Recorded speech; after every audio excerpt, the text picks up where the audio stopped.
Hi, this is Moza Jacobs for DeBarra Spoken Word, and I'm talking with our special guests for the 13th of August, Tuesday the 13th of August, live in Clonakilty in the DeBarra's Folk Club.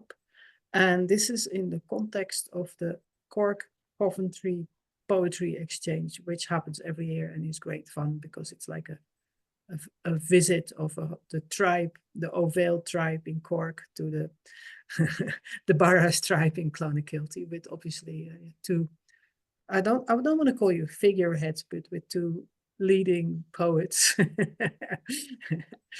Hi, below me in my view is Amy Rugg, and next to me is Atkins. Both are from Coventry. Hi. And both names start with an A. Some of you may have noticed. And Amy, of course, is alphabetically slightly ahead of Anne. So Amy, could I ask you to introduce yourself just in a couple of sentences? Okay, yeah. My name's Amy Rugg. I am part of a poetry community in Coventry in the West Midlands of England. And I really enjoy writing poetry, and I enjoy even more listening to poetry. Okay. Okay. And Anne, could I ask you to do not the same, because that would be boring, but your own version of Amy? I'm Anne Atkins. I am a poet. I live just outside Coventry, but I co-host an open mic event in Coventry called Fire&Dust that's been running for 10 years now. Yeah. And it is true that all the Coventry poets are always found via or found by Fire&Dust. Is that how it works? Do Fire&Dust select or invite pretty poets? much so, yeah. It's the only regular open mic in Coventry, so really? it does seem to galvanise the community towards it. Okay. And have you been to Ireland before? I went on a tour around Ireland in a camper van, but didn't get as far as Cork because my partner became ill. So we bailed on the camper van, parked it on a hotel car park, and stayed a couple of nights in Blarney, and then I had to cut the bottom bit off to get back to the ferry on time. Okay, but you did spend a lot of time with the stone, I presume. Yeah. Sorry. And how about you, Amy? Have you been? Because you were recently in Scotland, or you're still in Scotland at the moment, or not? I've come home, and so I'm back in Coventry, and I did visit Dublin in 1986 briefly, and had a little holiday as a student there. Okay, that's yeah.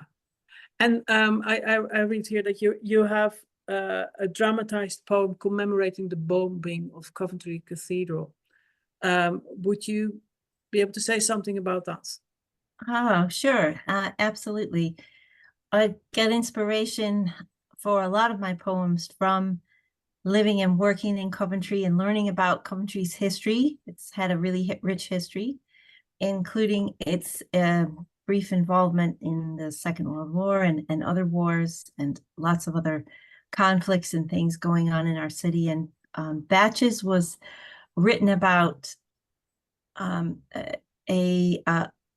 little girl who her dad's a baker, and it's about the night they went to try and help provide some food and drink for the people that were fighting the fire. The poem is not meant to, weirdly, it's not really meant to take sides. It's meant to talk about the impact of conflict on all children everywhere and their families, and what happens when ordinary people try to get involved to, help or relieve suffering. It's also an interesting one about the cathedral, and because our city has had 3 cathedrals, and we're on our 3rd one. We just can't keep them. I don't know what happens, but yeah. Why they all collapse, implode, or? So it's something like that. I like that word, implode. So the first one was pulled down in the dissolution of the monasteries by King Henry VIII. Okay, that's a while ago. That was a little while ago, yes. And then the other one was obviously lost in the conflict. And then this is our third. The modern cathedral that we see now is holding fast. Okay, fingers I think it's 3. And do you think it's 3 or do you think it's 4 cathedrals? Are we on our 4th cathedral? I'm sorry, I'm an outsider myself, so I'm sorry. Well, all right. Where you're from originally, Anne?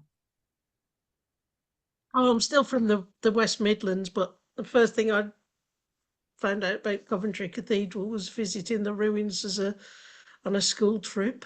Okay. So, yeah. And are you, Amy, are you inspired or, yeah, that's a bit of a positive word, I suppose, by recent events in the world to write this? Is that? Oh yeah, absolutely. So I am often inspired or really curious about what's happening in the world nowadays, including conflict, and good news and bad is all grist for the poetry writing mill. So yeah. Okay. Yeah, but okay. So but we will come back to the grist. Just and I go for the last sentence of your CV is quite unforgettable because it says her collection Not a Robot was published by Allographic Press in 2023. And then it ends with, she's quite sure she's not a robot. Now, I would like to know how you know. I think if I was a robot, I'd have probably been scrapped by now. Can you say, yeah. This is a bit of a cheap point scoring, of course, but can you say something about the whole philosophy and about, and to what extent are we robots, soft machines, as they say? I think if we acknowledge that we've got thoughts and feelings and our bodies are very complicated, but we seem to expect them to act, in a certain way, and remain healthy. It doesn't really work like that because things will change and you change over time. And it's just about acknowledging that whatever is expected of you, you don't have to be a machine. It's not feasible for us to always be happy or for us to always be productive. That's true. And has this? Oh well, it makes me think of AI. Obviously, the eternal question: Yeah. Can we be replaced by AI? Is that something? I think AI is already replacing a lot of jobs, and I think there's a lot being lost. But I think the thing I was sold when I was at school that was, we were going to get machines that would do all of the things that all the menial tasks that we don't want to do, and we'd get more time for writing poetry and art and things like that. But now we've got AI trying to muscle in on the things that we do that are for pleasure instead of taking away the things that are more words. I do words, the things more less pleasant. So yeah. There's AI writing poetry and doing art and taking away jobs of writers and artists, and I think that's a sad thing. Yeah. Okay, that's interesting because we have had an AI session whereby somebody who's really interested in that and has been feeding it, interacting with it, and it did turn out that it didn't completely without a big screen, and it did turn out that some people were giving their poems to AI, and it turned out that it didn't completely understand all the nuances. So have you read poems written by AI? Because it can of course easily do that. It just sort of puts together something based on what other people have written, and then there you go. I think at the moment they're still awful. Thankfully. Hopefully, yeah. Yeah, they're just, but it's scraping other people's work, which is, you know, we would get, it's not a good look to be plagiarizing. So I think the fact that AI is trying to just scrape from other people's work should be more regulated.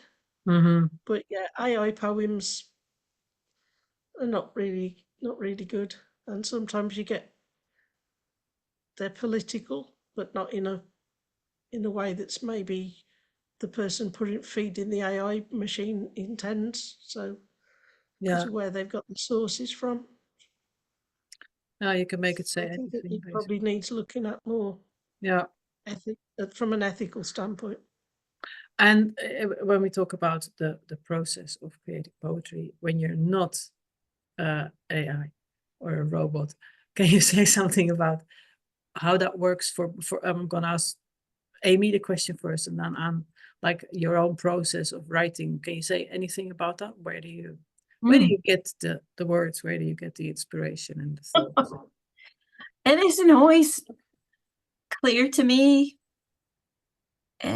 Sometimes I get a word or phrase and I put it on the page, like planting something in the ground, and the poem grows from that. And sometimes I don't know where the ideas come from. A lot of my poems, I have to say, come from relating to other people. So, for example, there's a fantastic Positive Images poetry workshop. It's called Positive Images. There's a monthly poetry workshop that meets in the city center in Coventry, in the library, in the main library. And it's run by fantastic people, including Atkins. And we're given prompts and inspirations. We read other people's poems and talk about them, and talk about our understanding what it might mean, or what the poet was trying to say. So mostly I think that I'm not sure where my ideas come from. They just kind of appear. I'm fortunate because I do know and have association and wonderful friendships with the poetry community in Coventry. Poetry really keeps me going. And also hearing other people read their poems, it stirs up the magic in my own mind. And I often will walk home from Fire&Dust, and I feel like I'm sort of metaphorically holding a little bit of that dust in my hand carefully until I can get home and sprinkle it on the page. That's beautifully worded. How about you, Anne? I think you should be a poet, Amy. Nah. To places, really. Sometimes it can be something that somebody said or something I've read, and that little bit will spark something. Same as Amy, I go to, it's mainly Emilie Lauren Jones that runs them. I just stand in occasionally. The Positive Images workshops, and I go to a few other like online writing groups and workshops sometimes. So there might be something from there that prompts something. I think,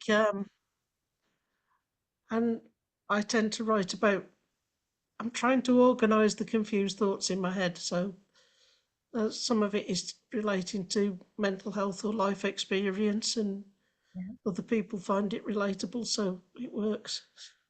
Okay. Sometimes it might be just something that somebody said and I find it funny, so I like to play on words and see where it comes from, where it goes. Okay. So probably just starting with a free write and then structuring it afterwards. And a free write is just that you don't think, you just something in your write. Yeah, you just without... sort of write for however long, 5 minutes or something, without really thinking about it, without taking your pen off the page. Okay. As much, you know, as much as you can. That's very interesting. And another question for you both. I mean, if could you say anything about the feeling of knowing that something is inspiring, something is going to end up in a poem, something's going to spark a poem? Like what words? Where would you sort of find that in your body or in your whatever? How would you know that what you found is potential gold and not dust? It's like a little burst of energy, and you kind of just like, oh, I've had a thought. Don't talk to me. I need to go and write it down. What about you, Amy? Yeah, I often have to write when I first write things down, I think, and I have to put it away somewhere and then come back to it. And it's sometimes only retrospectively that I think it's any good. Yeah, that it starts to speak to you. Yeah. Yeah, because it's funny because, you know, we speak words and we write them down, but they also speak to us. Hey. Okay, can I ask you, maybe you're going to travel probably by plane to Cork and then perform at Bhéal, because Bhéal is actually in Cork, it's a hybrid, they have hybrid sessions with both Zoom and on no offline people, real people. We only have real people. And but can I ask you to maybe, because we like Bhéal and Cork, they always start with the 5-word challenge. That's a whole institution by now. Like, you know, 5 arbitrary words are then used as a prompt for those present to write something. Then there's an open mic, and then there's some sort of, you know, winner that's measured by the applause. Now we sometimes have done. We're quite inspired by Bhéal. We sometimes have done that as well. But seeing as you both sort of know what it's like to get prompts and to write something, may I ask for you together to come up with a prompt so that we can do a little writing exercise before you actually start to read? Not now, but maybe on the road or whatever, before you before you end up in Clonakilty. Just yeah, like something that could be fun. Yeah, because that, you know, we do the same principle. We won't sort of we don't have winners, but people who want to can then, no, they can read it at the open mic afterwards, I think, because we always have an open mic after the readings. So and if somebody feels inspired and happy with their prompted, they can read that as well as other things that they want to read, or something like that. Okay, thank you very much for this interview, and I really look forward to meeting you in person on the 13th of August, Tuesday the 13th of August, in DeBarra Spoken Word in Clonakilty. Thank you.